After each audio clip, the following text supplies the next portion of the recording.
Hey everyone, I was talking to Sam, our producer, and she's giving us year-end homework, right? Of course she is. And she was asking me this question. I think it's a fascinating question. It's something that you should be thinking about as well.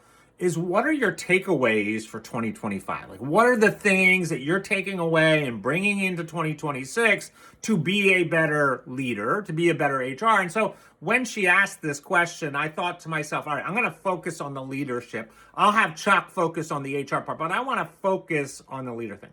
So my number one takeaway is leadership is a practice. And by that, I mean, it's a behavioral choice, right? We're making regular choices on a regular basis to become a better leader, right? And it's about influence. It's about how do we set those goals and how we do it. And so it becomes really important that we think about what are we doing intentionally to be better leaders. And it doesn't stop, right? And we can always get better. We can always continue on there. The second thing I will say, and it kind of leads into this, is that self-awareness of ourselves is critical for our success in anything that we do, right?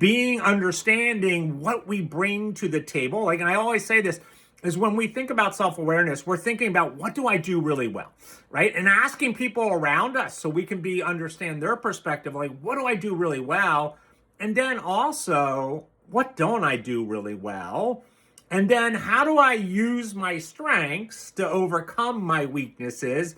I think is a really important skill set, right? Because when we're more self-aware and we know, okay, these are the things that I do really well, then boom. And then these are the things I don't do really well. How do I overcome that? And then there's also the self-awareness around the emotions and how the emotions impact our behaviors on a regular day, right? So diving into that. And so then the third thing I really want to mention is that it's really about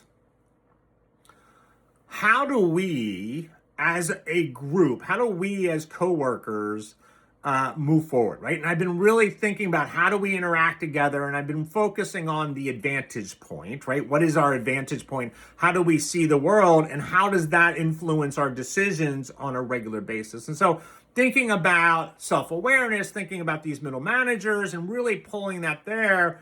And so I think as I go forward in 2026, and I know Sam has a question about 2026, I think we need to be focusing on leaders, right? And especially that middle manager tier to make sure that they are successful in the workplace. So I'm kind of pulling all that in there together.